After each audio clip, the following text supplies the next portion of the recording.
Okay, number 2 says Sarah has 14 coins in her purse made up of nickels and dimes. The total amount the coins are worth is 95 cents.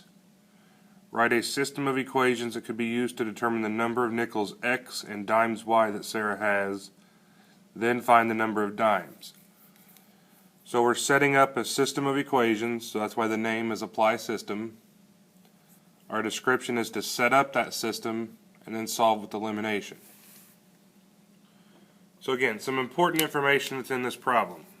We're told Sarah has 14 coins. We're also told that those coins value 95 cents. Now it's also important to understand what the variables are. So the number of nickels is X, dimes is Y.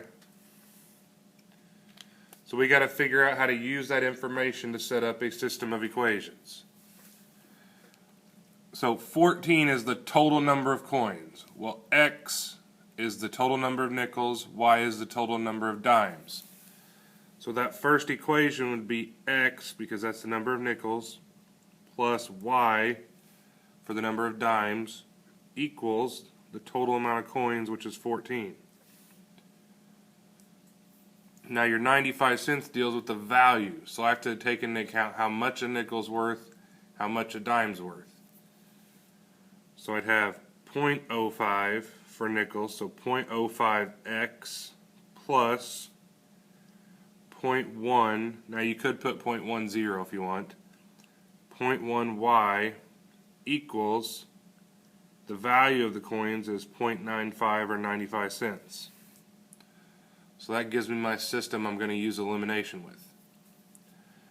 So I've got x plus y equals 14,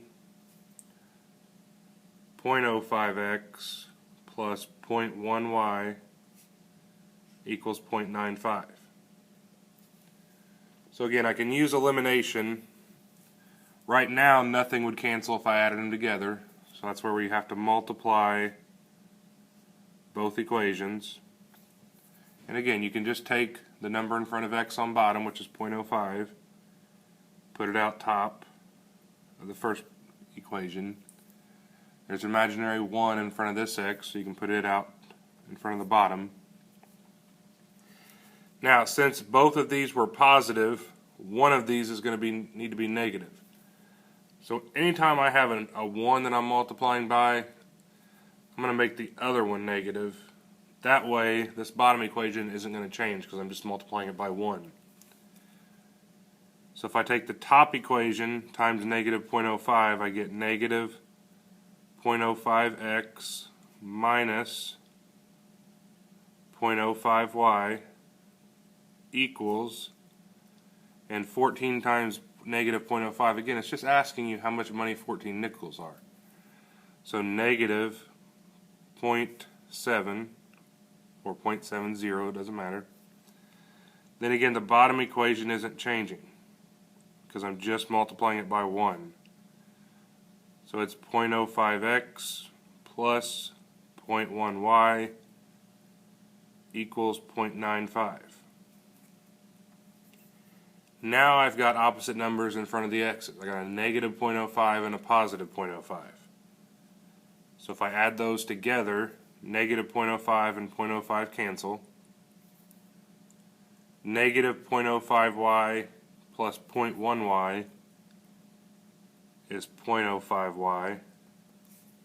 Negative 0.7 plus 0.95 is 0.25. Then again, even though it's a decimal, we solve it like a regular equation, so I'm going to divide both sides by 0.05.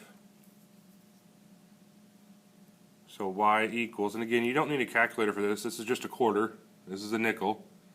How many nickels are in a quarter? So it's 5. Now, again, it's important to figure out what they wanted and what we found. So we found y, which is the number of dimes. They want me to find the number of dimes. So actually, I'm done with this problem. So my answer would be 5. Now, if you want to put 5 dimes on the bottom, that's fine. I mainly just need the 5 down there.